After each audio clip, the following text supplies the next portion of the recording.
Taiwan, we're talking about it. Maggie Lewis is a professor at Seton Hall Law School, and Lev Nachman is a PhD student at UC Irvine. So I hear you guys went out to dinner with 25 people last night? We definitely had a full crew. We definitely try to take advantage of the fact that we're able to go out without having to have a mask on close to other people. Yeah, just stop. Okay, just stop. We can't. It's too painful. I hear, though, that there was some, evil pilot from Australia. What's the deal with the new outbreak you guys had? That was actually different. There was a pilot. I think he was actually from New Zealand. Yes. So I don't want to make the Australians feel like they're it. taking responsibility for what people from New Zealand are doing. He did not follow the rules, which are already modified for pilots. And in fact, it seems there was someone he very much wanted to visit other than his spouse while here. So that happened in December. That was a very limited cluster, but then more recently there was another very small cluster in Taoyuan.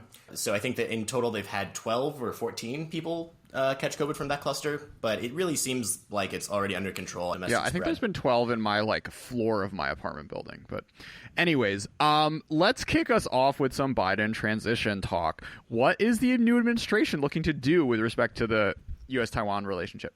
Yeah, I mean, there's been a lot of action in the last few weeks. It feels like it was longer than just, 2 weeks ago that we had the declaring null and void by the Trump administration of contact policies that have been in place for a long time.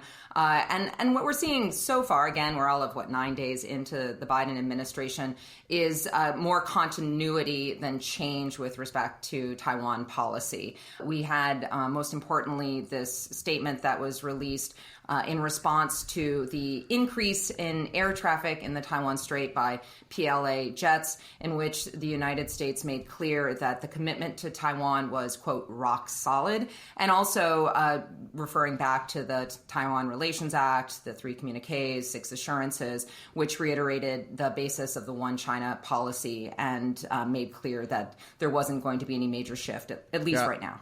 And I think what really matters there is that there was so much concern leading up to Biden that there was going to be these fundamental changes of returning to an Obama-era U.S.-Taiwan relation in which the U.S. is much more passive and in which we kind of move away from the direction that the Trump administration had pushed the U.S.-Taiwan relation. And, even though, like Maggie said, we're only 9 days in, but at the very least, it feels like there's been a big sigh of relief, both in the U.S. and in Taiwan, when you see statements like this and support from the Biden administration early on, including things like, inviting Xiaobin Kim, the de facto ambassador, to Biden's inauguration. These are signs that, it's early, but it seems positive. Yeah, so far. It's interesting because the sort of general dynamic of the Trump administration was the president unable to care less about the future of Taiwan, while various staffers at different levels wanting to do things go much further in making explicit the commitment that the U.S. has to Taiwanese sovereignty. And I guess there was plenty of coverage in Taiwanese media about how Biden is going to lead to the end of the world, which is interesting because I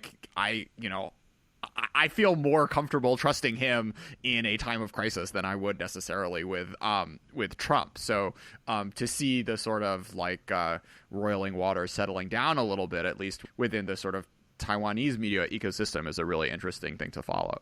Yeah, the presidential election was stressful watching it here because there was just this absolute unabashed bias towards Trump. I by no means judge, Taiwanese voters who say positive things about Trump or see Trump in a positive light. His administration did things that were beneficial to Taiwan, and, Taiwan, who exists in this kind of constant existential crisis of fearing invasion all the time. The logic of the enemy of my enemy is my friend appeals to people here. I disagree with that logic, and I think it's pretty faulty. But in like Maggie said, when you have fighter jets flying over on a daily basis, it makes some of Trump's policies seem much more appealing. And it's not that people were opposed to someone else; it's more just fear of losing the stronger relationship that the U.S. had built up with Taiwan. So, when I say the collective sigh really happened, it really felt, especially the day that Xiaobin Kim was at Biden's inauguration, so many of my friends here who are adamant Trump supporters suddenly changed their tone. And now you have people who were like, oh, the Biden's going to be the end of Taiwan. Even some of these pages that share just tons of disinformation about the U.S. election actually said nice things about Biden, saying, "Oh, well, maybe we could give this guy a chance. This is actually okay." So that it's good. One commentator said that they're hopeful that months from now, no one's going to be talking about whether or not we can trust Biden, and people are just going to naturally trust Biden, which I think and hope is going to be true. To what extent does it matter that the Taiwanese electorate feels confidence in a U.S. president? Like, how would losing that confidence end up impacting the way politicians think, and I guess the way that maybe the mainland thinks about this issue? Last year in the end of 2019. Pew put out their very first survey that they had done in Taiwan that asked Taiwanese people how they feel about the U.S. relationship and about the China relationship. And unsurprisingly, people in Taiwan feel very positive about the U.S.-Taiwan relationship and feel much more critical about the Taiwan-China relationship. Part of my initial concern with kind of how clear support was for Trump in Taiwan was, my line of thinking was, what's this going to do with those numbers that we just got from Pew that said that people feel really confident and comfortable with the U.S.-Taiwan relationship if they don't have faith in the future U.S. president. Like most countries that are democracies, people that are elected have to listen and respond to their constituencies here. It's in Taiwan's best interest to stay bipartisan and to be supportive of both parties. And there is concern that, if the Taiwanese voters see one politician or at least one party as much more negative for Taiwan, that might actually have a negative impact on the future of U.S.-Taiwan relations. Now, thankfully, again, it seems like that's not going to happen. And, I know a lot of Taiwanese feel very helpless in this situation because, they have no say in who the U.S. president is. But at the same time, there are things that I think Taiwanese politicians can do to help, maintain relations with both parties, build relationships with both parties.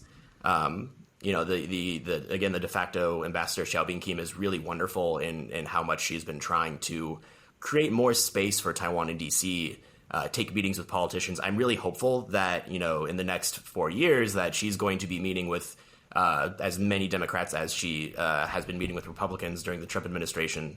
Xiao in particular, being Taiwanese American, speaks, perfect English and Mandarin. So she's kind of a perfect ambassador for Taiwan at the time. It's interesting kind of comparing this experience to the Israeli one, in that, the vast majority of the, Bibi was way louder about his support for Trump, both, he did this even for Mitt Romney in 2012, but in 2016 and in 2020 as well. And the Taiwanese leadership, even though you see these newspaper headlines screaming and all this disinformation about how Biden is Satan's spawn or whatever coming out, they seem like they've been better at holding their tongue, particularly when it comes to doing the sort of things which could be construed as like actively trying to shape the way politics would go out in terms of like mobilizing Taiwanese American voters or what have you. No, and President Tsai is an extremely thoughtful and cautious person. She my sense is very aware that everything she has repercussions, and so this is not a situation where you have the head of state making clear there's a preference for one party over another.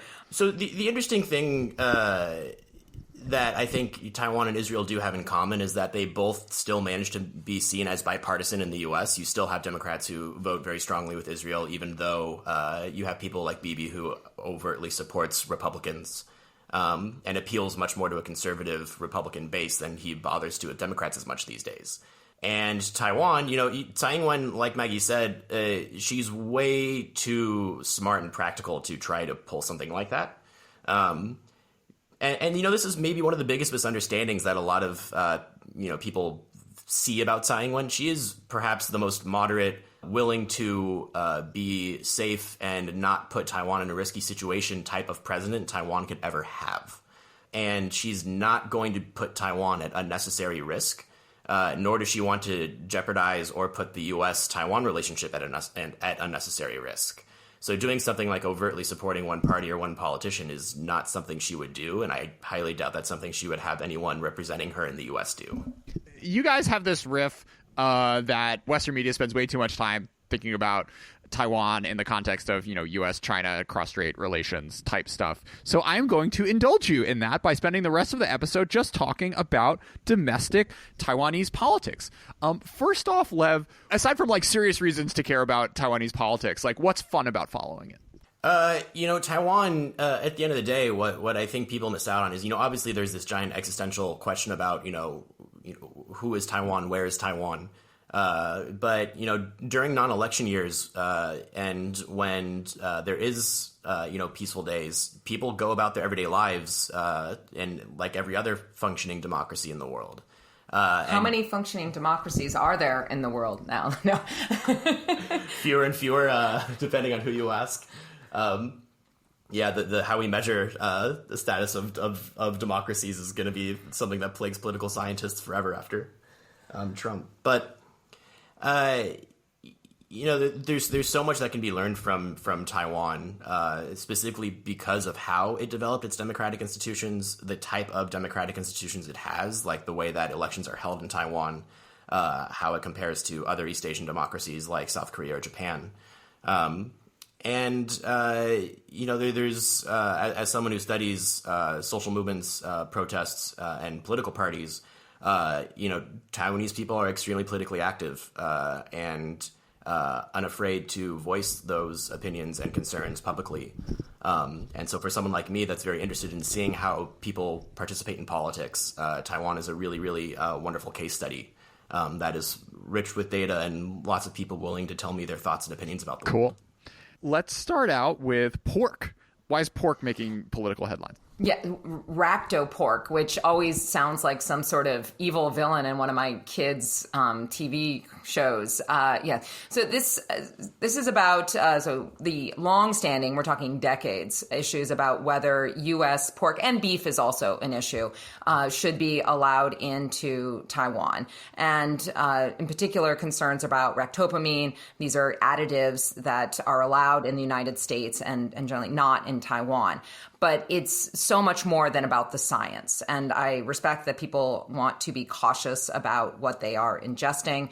But this is a lot about local business, local farmers, a lot about finger pointing between the KMT and DPP. So I find it personally very hard to figure out how much the resistance of people is because of the actual health concerns and how much there are political games that have been going on so long. And certainly even the KMT, they flip-flopped on their position depending on whether this was an issue that they thought they could score some points in digging at Tsai Ing-wen or if they were in power.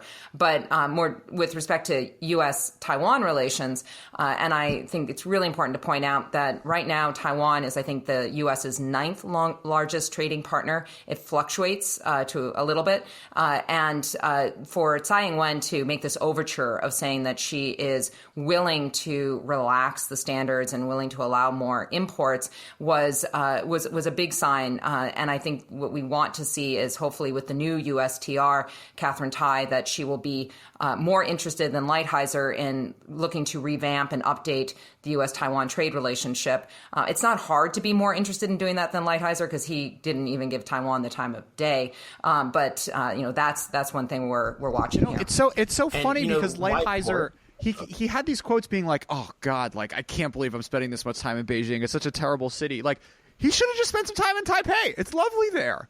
The reason pork is so controversial, though, is there's two kind of big reasons. First, Taiwan has wanted an FTA with the U.S. for a long time, and agricultural trade has been the starting point, and the U.S. will not continue talks until agriculture is a deal.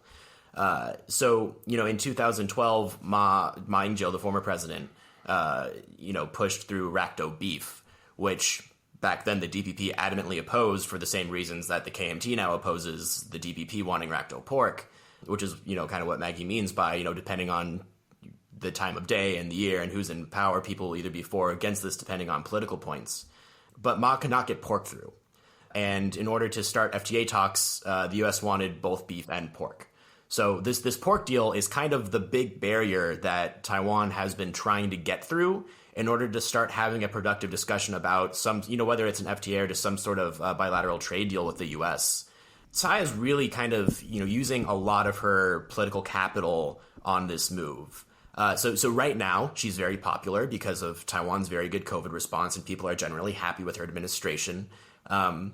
And she's kind of, gotten a lot of chips in her corner, and she's spending a lot of those chips on pork because Taiwanese take pork really seriously.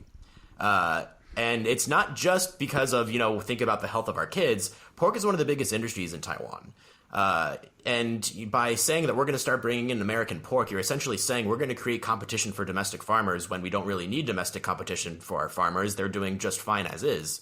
But she has to in order to get this deal started. So she's having to sell this really kind of strange deal to people that they didn't really want, but will need if they want to have a bigger trade deal with the U.S. And unfortunately, the timing of it did not go nearly as smoothly as I'm sure Tsai wished, because Tsai didn't. So there's been no kind of immediate reciprocity from the U.S. Like the U.S. hasn't suddenly given Taiwan any sort of deal back yet. It's more Tsai relaxed this, is allowing U.S. pork in, and people are asking, well, what did we get? And she doesn't have anything to show yet. And this has made her a kind of easy. This has made the issue an easy target, especially for the KMT, who's currently in opposition and really looking for anything they can to throw against Tsai, because when your government prevents a pandemic from spreading, it's pretty hard to attack them for that, which is why the KMT's been struggling to find things to critique Tsai on these days. But this pork thing, they are zeroing in on it and taking it to the streets and protesting over pork and remobilizing everyone who voted for Han Kuo-yu back in 2020. And I fully expect American pork. I know, like, it seems the idea of pork being such an important political issue might seem silly from the outside, but really it's not. It's so much more than just pork. It's about the future of Taiwan domestic markets. Making deals that really help Taiwan in the long term, and trying to show people that this is more of a long term strategy. And it's something that's going to stay relevant in Taiwanese politics at least through the midterm, if not longer. Sure. So you mentioned the KMT earlier. Let's come back to them. What are the sort of like potential paths that that party, the current opposition party, could go down in trying to rebrand and get themselves back more in the electoral graces of the Taiwanese electorate? And where do you think if you were sitting in the the smoky back room, what would you be telling them to do in this upcoming midterm?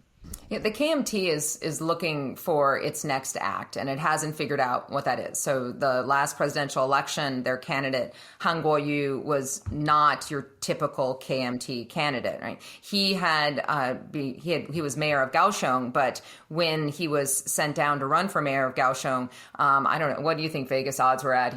But it was really bad that he was. There hasn't been a KMT mayor of Kaohsiung, and the expectation was like Trump winning the presidency in 2016. But he did, and I shout out to Nathan Batto at Academia Sinica, who's done some really good work on looking at the role of populism in Han Kuo-yu's rise, first as mayor of Kaohsiung and then as the presidential candidate for the KMT. But then he also had a stellar loss. I mean, he lost decidedly, and we knew the results within a few hours, which was spectacular. Don't take for granted a clean, fair, and swift election.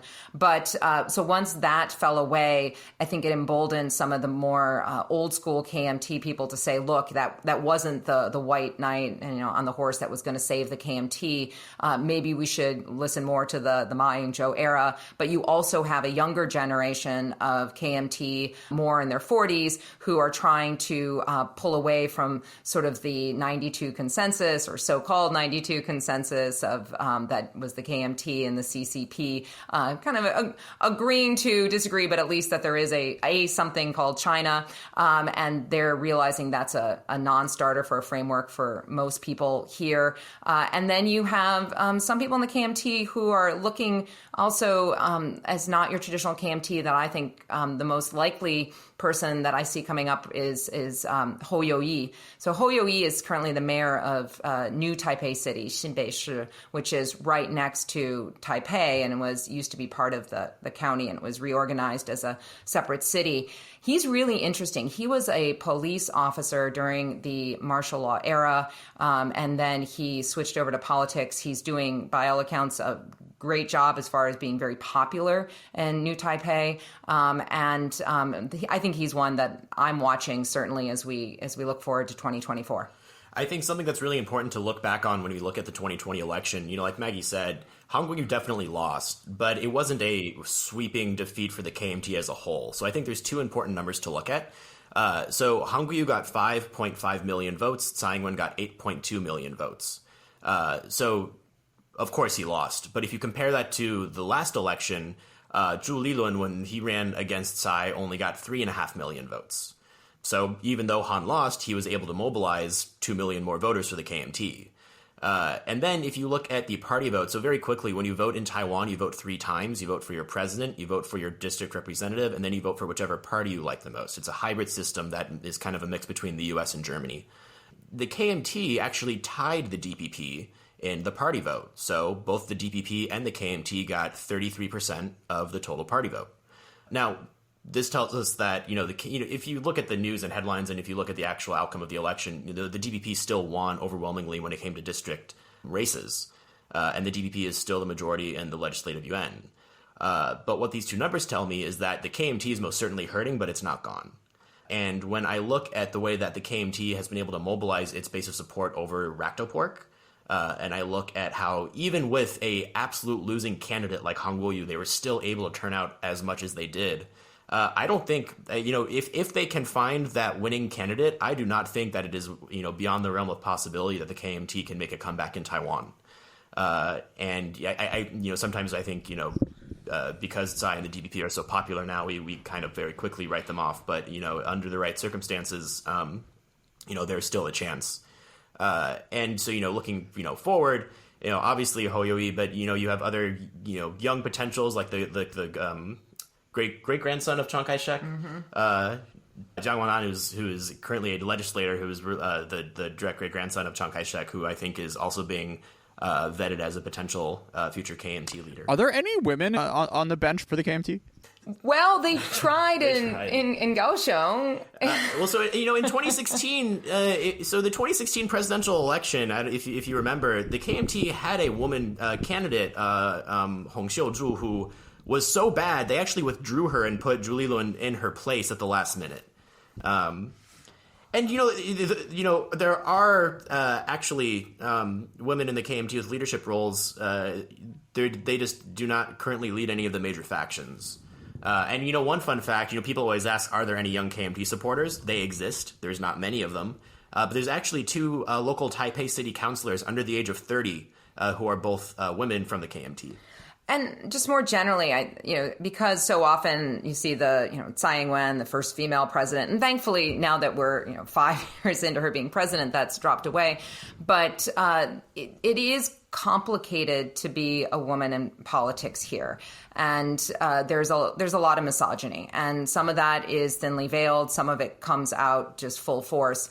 And so even though in many ways women have done very well, and not only Tsai Ing-wen, but you had Annette Lu as vice president under Chen Shui-bian, it's still difficult. So those issues have not been resolved. And you see the number that, a large percentage of Taiwanese politicians are women, and Taiwan brags about that, which they should, because it's a good thing. But that's also legally mandated that parties have X percentage women on their candidate lists, and certain percentages of those who run have to be of fair gender representation. Do you know what those numbers?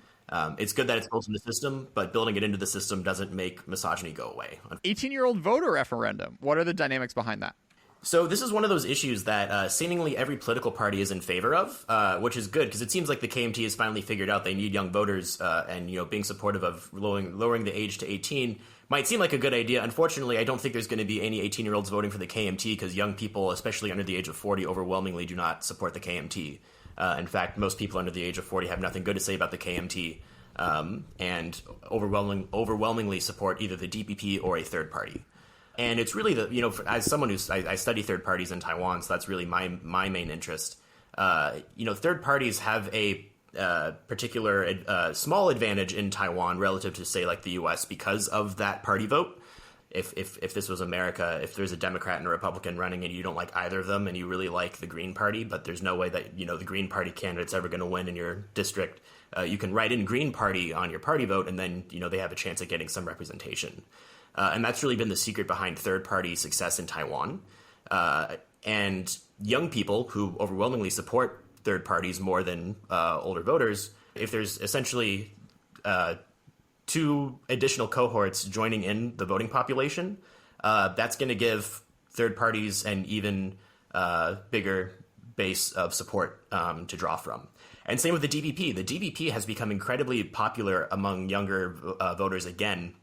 They were always popular, but during the Sunflower Movement to 2016, there was a bit of a dip where young voters would prefer third parties over the DPP, and currently the DPP has successfully kind of managed to be cool and young and hip again, and they've really gotten a lot of in a way that the KMT just absolutely cannot figure out. The DPP has actually appealed to young voters in a really, really productive way that's really brought in a lot of support back. The 18-year-old voting change is really just going to open up more cohorts of voters that these parties are going to be fighting over. And we know currently that it's going to be advantage to third parties and the DPP. So it's really a matter of will the DPP and third parties really just reap all the benefits, or will the KMT be able to figure some way to appeal to the kids? Lev, do you want to give us a bit of a tour of the third party universe? Which are the ones that you find most interesting? Going back to that number that I said, in 2020, 33% went to the DPP, 33% of the party vote went to the KMT, 33% of the vote went to third parties. So third parties are not something to be very quickly written off in Taiwan, because they actually have seats, and they actually can make a pretty big difference in elections here. So there's currently 3 third parties that have representation. The first is called the Taiwan People's Party, Taiwan Minzhongdang. It is started by Mayor Ko Wen-je, who was originally a independent and then later started his own political party. They currently have, I believe, 11 legislatures in the legislative yuan. But their momentum seems to not be growing. Oh, sure. Like there's something to be said. Currently, all 3 represented small parties in the Li Fa Yuan do not have good momentum right now. A lot of their support is going either back to the DPP or to the KMT. But Ko Wen-je's party is not a particularly green party. It actually is. I would describe Ko Wen-je's party as more light blue, in the sense where they're not pro-China in the unabashed way that the KMT often is, but they're far more sympathetic to the idea of creating relations with China in a way that Green voters are not. So Ko Wen-je's infamous line, he says, "Liang an yi jia qin," which got him in a lot of hot water with Green voters, because that's, 2 sides of the straight one family is not something that a lot of people who are pro-Taiwan really sympathize with. And actually, their color is teal. So if you're going to be somewhere between the green and blue, spectrum. I guess they got out their paints and mixed them up. Yeah. So the other party currently in is called the New Power Party, and they're a party that formed out of the Sunflower Movement after the 2014's social protest, the Sunflower Movement. And the New Power Party had representation in 2016. They did very well in their first election, and they did just as well in their second election. They currently have 3 people in office right now. They're a directly pro-independence party. They say directly, we support Taiwanese independence. They're highly critical of relations with China, highly critical of the PRC. And they're also very highly critical of the DPP, which gets them in a lot of hot water with pro-Taiwan voters. And this is really the tough balance that third parties have to kind of market themselves as, is because the DPP is such an important institution for pro-Taiwan voters.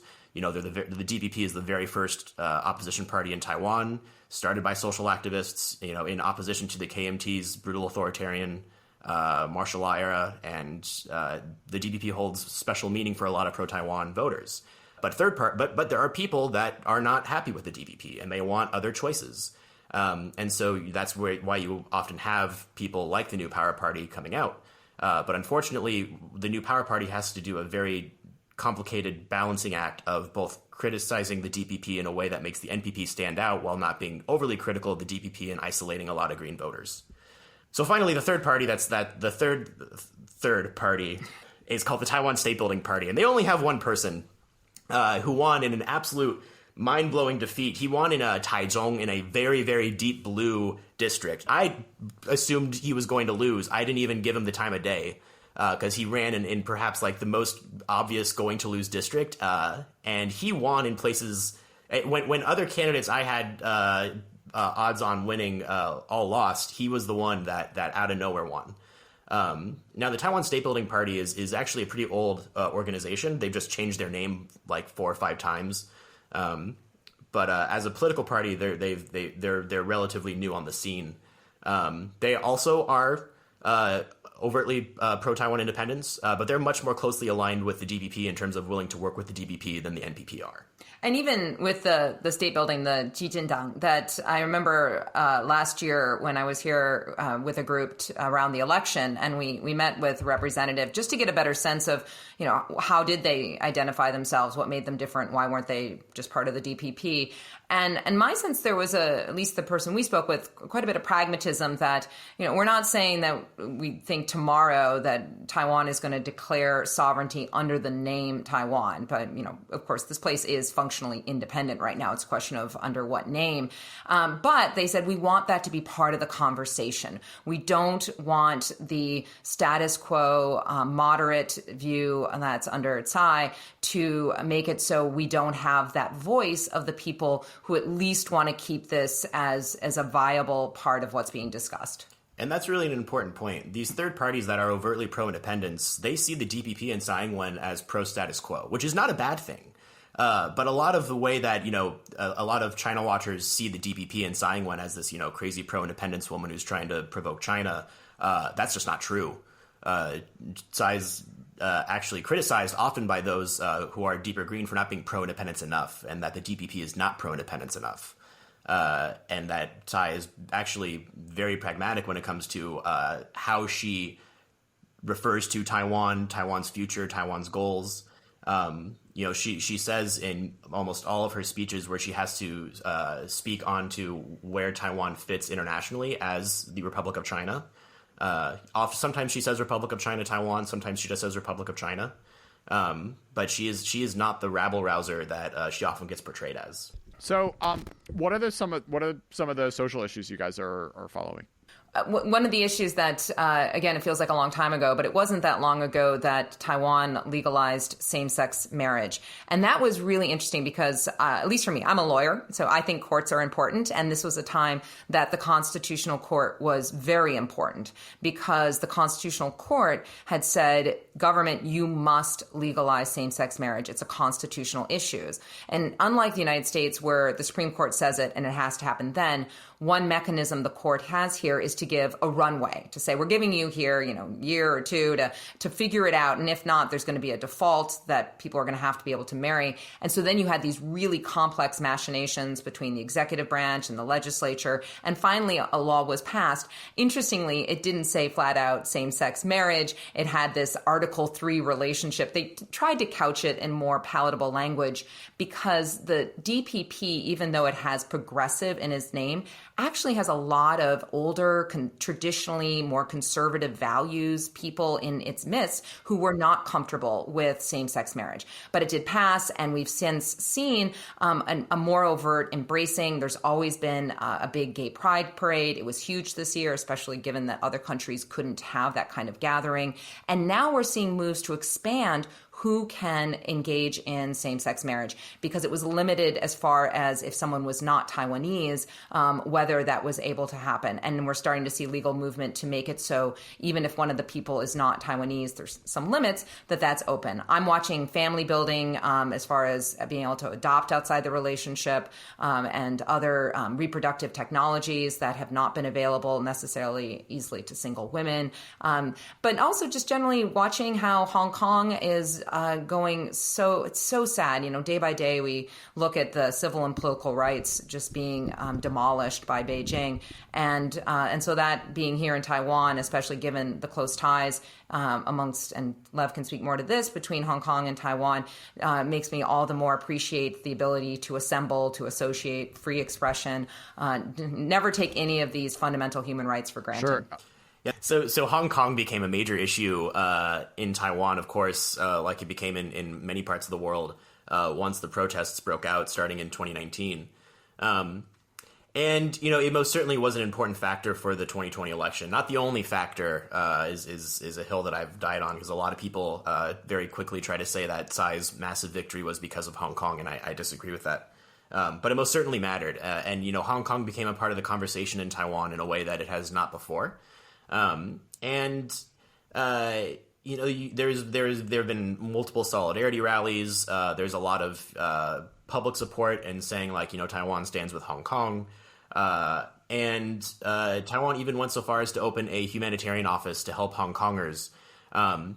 But when you look a little bit deeper into the policy behind, what's really being helped here, you find that, even though they opened this really cool sounding office that seems to signal this great sense of solidarity, the office is a little bit unknown. We don't really know how many people are able to utilize it. And the language that, some of these pro Hong Kong policies use is if we absolutely welcome Hong Kongers who are looking to come to Taiwan, especially if they're wealthy and can invest, and we'll give special tax breaks to them. And if, they have high tech skills, we'll help them find employment.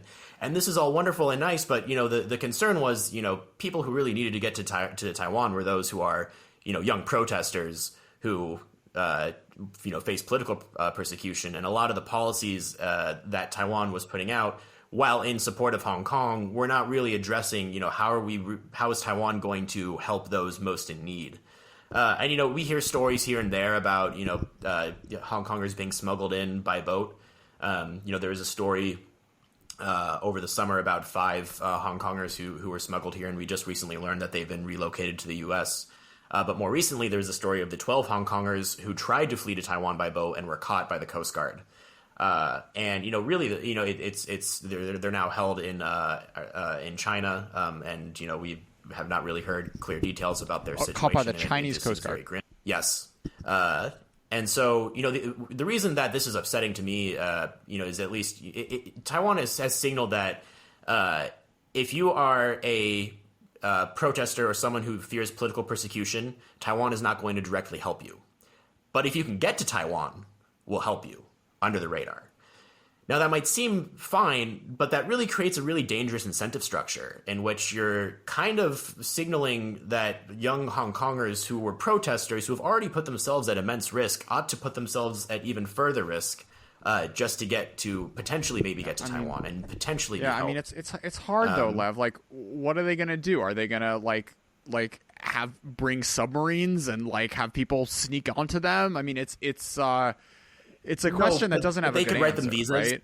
Well, so the example is there's this case of Tony Chung. So Tony Chung actually tried to apply through. So Tony Chung is a protester who was arrested and prosecuted. And he applied through the Hong Kong Humanitarian Aid Office and was rejected. And that's upsetting because now he's in jail. It's cases like that where and some people point to saying Tsai can't go too far. She can't, if she starts bringing Hong Kong protesters over, that's going to really upset Beijing. And maybe, but given that they're willing to bring Hong Kongers over and by other means, I don't know if I necessarily agree or buy that argument. It really seems to me more that there's very little public demand. At least on the Taiwan side, that people don't seem the need to pressure Tsai or the DPP into bringing more Hong Kongers over here. It just is. It's one of those things where I think overwhelmingly people here will say that they support Hong Kong and support the protests. But whether or not they really are invested in trying to help bring Hong Kongers to Taiwan, I think is a different issue. It's so hard because okay, fine, they give that guy the visa and the police will take him off the plane. So it's not like, even if Tsai does the most aggressive version of this, those people will have an easier time getting away from the sort of clutches of the Hong Kong police, because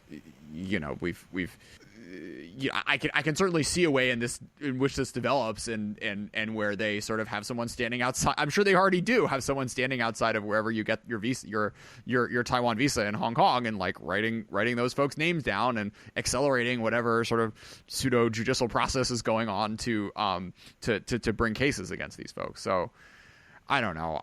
It's certainly a bummer that there isn't more enthusiasm, it seems, for this within the Taiwanese electorate, but I don't think Tsai sort of rhetorically or even on a statutory level, like opening the doors more broadly would really make all that much difference in that many people's lives, sadly. I don't know. What's your take, Maggie?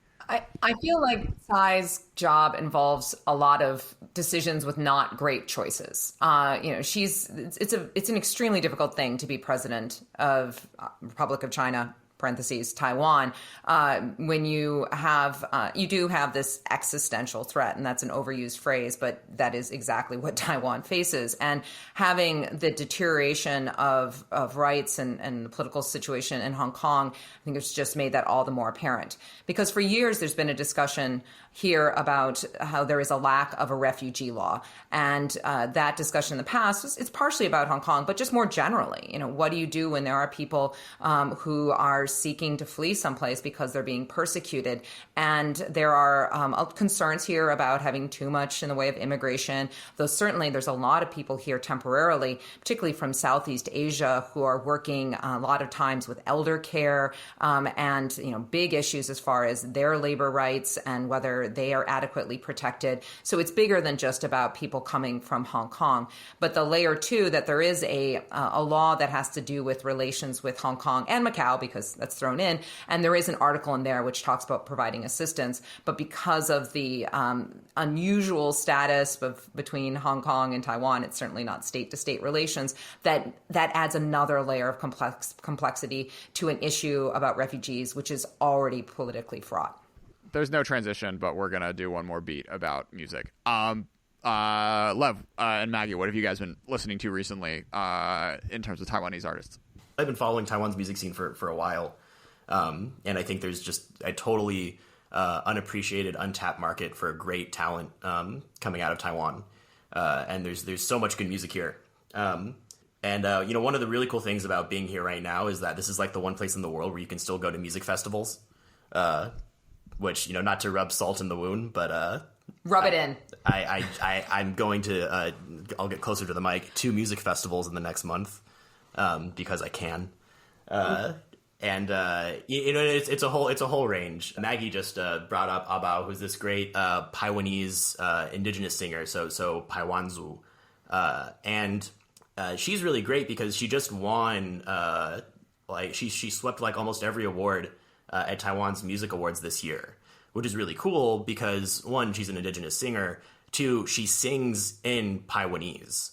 And she had this really great quote in an interview that I really loved where, the song Despacito, that was really popular all over the world for a long time, which is in Spanish.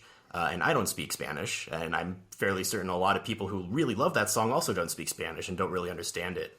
And Abao referred to her music in the same way that she hopes people appreciate Despacito or have appreciated Despacito. She hopes that people can listen to her music and appreciate it in the same way, even if they don't understand what she's saying, that they can still, feel something towards the music in a similar way. And she'll mix several languages in a single song. And one thing we haven't talked about is that Taiwan has a significant indigenous population, a number of different groups, different languages. And in addition to dealing with its authoritarian martial law past and transitional justice that is ongoing to address that time, there's also ongoing issues about addressing how the indigenous populations have been harmed by the KMT under martial law, by the Japanese colonial rule, and even more recently since democratization. So especially with all the sad and heart-rending news coming out of Xinjiang and other places, it's also nice to see a place where there's some grappling with, even if a lot of work left to do with respect to the indigenous groups. And for political science nerds, it's really interesting to see how votes play out within Taiwan's indigenous groups, because they overwhelmingly support the KMT when it comes to the polls, which goes against what a lot of people would think. Why would indigenous groups that have been historically marginalized and oppressed still vote for the KMT, who many people here still view as the former colonizer of Taiwan? There's a long explanation, and there's a history of fraught relations between the DPP and indigenous groups as well. But you're starting to see a new change where younger indigenous voters are starting to vote green and support the DPP, while you still have most older voters supporting the KMT. So I've had a few conversations with like young college age China Talk listeners in the past year about like what they should do with their, COVID lives. And I've been telling everyone to just go to Taiwan. What is the status in terms of like folks being able to show up for programs and whatnot as of January 28th, 2021? I am delighted to say that both Lev and I, we were both Fulbrighters here in Taiwan. Fulbright program is very large here. It has everywhere from people who have just graduated from undergrad and are coming over as ETAs, English teaching assistants, and working at schools, elementary schools throughout Taiwan, to the senior scholars. Like senior, we're senior, but not necessarily old. And so I'd really recommend looking at Fulbright. And we actually have more people coming than we expected because the Trump administration shut down Fulbright Hong Kong and China programs, which I think was the stupidest decision. I hope Biden will be able to move that back in the other direction soon. So Fulbright's great. There's a lot of other language programs. People are still coming over. As I said, some Fulbrighters are, I think, in quarantine right now. And more generally, even as hopefully we pull out of the worst of the pandemic, Taiwan is a fantastic place for language learning. And it had, in the 90s, there was such a shift, and even starting in the 80s, towards learning Chinese in China. And I went to Beijing. And Lev, you never actually studied in China, did you? No, I did. I lived in China for 2.5 years. Of course, you were at Hopkins Nanjing. But your initial your language study was here, though. Yeah, no. So I came to Taiwan first. Which is for you youngins, that was unusual. It's very unusual. Most people go to China. But we're going to see, I think, more and more of a shift coming back here because of not just health and pollution and other kind of quality of life, but the freedom, academic freedom is such a wonderful thing to have, and you realize how it has been squeezed increasingly. I love Star Wars. It's the trash compactor is getting smaller and smaller as far as academic freedom. And Hopkins Nanjing, where we both went, I think is one of the few libraries where it's still whatever books they want, at least last I checked. So I'd say, too, that universities in the U.S. should be increasingly looking to send more students here. A little contrarian take. I don't necessarily see having done a graduate level program in China, not having academic freedom. I don't think it impacted me all that much. First off, like, the paper you write in grad school or, for your semester abroad is not going to change the world. And you can always just read the books. You have a VPN, you can do the research, and you are very unlikely to get in trouble as a young person if all you're doing is reading stuff online. There's something very different from necessarily, like, clearly there are certain topics that if you wanted to do active research on, you could get yourself in trouble by. But I guess I'm saying, like, as a student, if you're, spending a chunk of time on the mainland, the fact that your professors aren't going to assign you certain books or, won't let you write about certain topics, or, the library might not have, Tombstone or whatever in it, I don't think has, like, as big a lasting effect as necessarily... maybe if you're a more established academic and, like, all of a sudden you have to sort of, like, live in a Chinese academic system. I think that's where you see a major impact. I don't know. This is a half fleshed out I think thought. It matters. Maybe because I'm a professor and I'd like to think that who's teaching you matters and what they can say. But I think the conversations first in the classroom are going to be different. And also everything's fine until it's not. I was in Beijing when the Canadians, Michael Covering and Spavor, were taken in, and there was a collective sucking in of air, kind of like, whoa, this is game changing. So I don't want to assume, especially given what we've seen in Hong Kong and that academic freedom is the same as even if it was a couple years ago in China, and also the opportunities outside of the classroom. I was just at a conference here that was put together by a group of defense lawyers, and it was all about, what are the obligations to get evidence, give it to the government, and what do we require the government to give us? And Lev's going to protests all the time, so the learning outside the classroom too. So and you don't have to have it one or the other. I mean, ideally, people would go both places and be comfortable in seeing and making their own decisions about what those two countries are. I mean, shout out to the Hopkins Nanjing Center, but for me, it wasn't just about reading the books. Like if you're only going to grad school to read books, then you're wasting your money.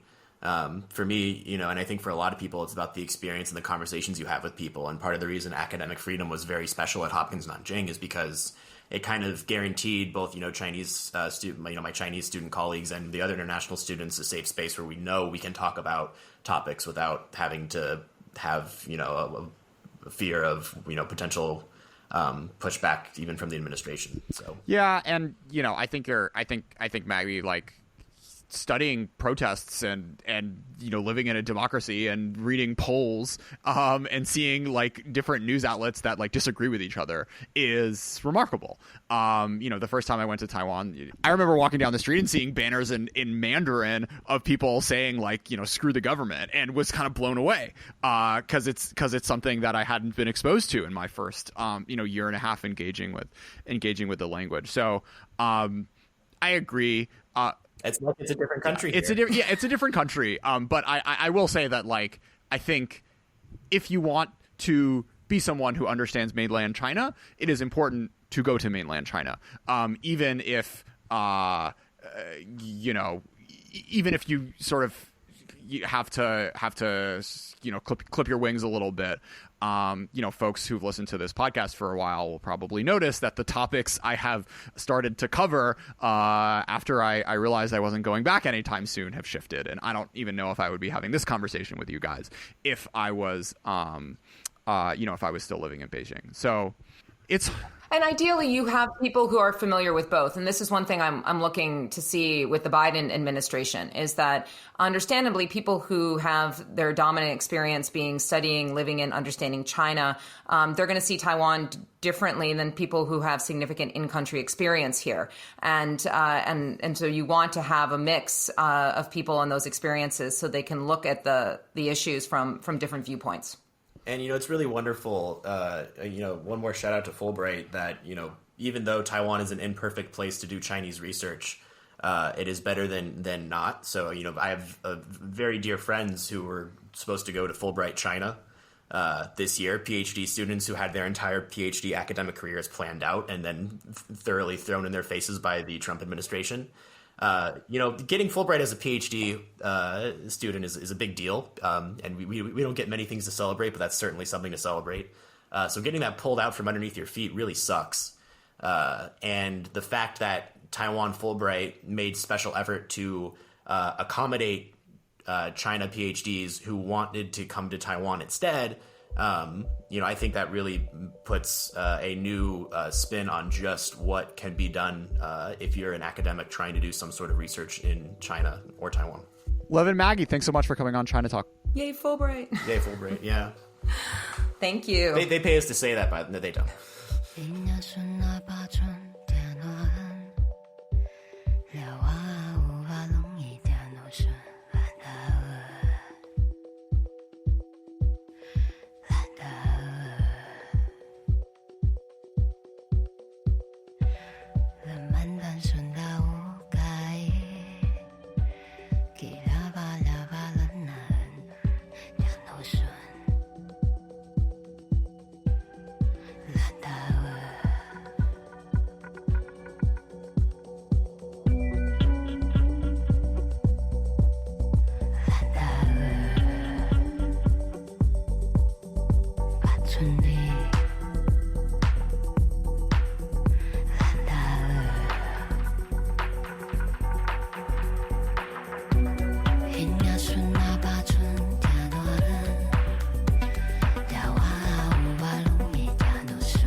是哪怕春天的很辽远。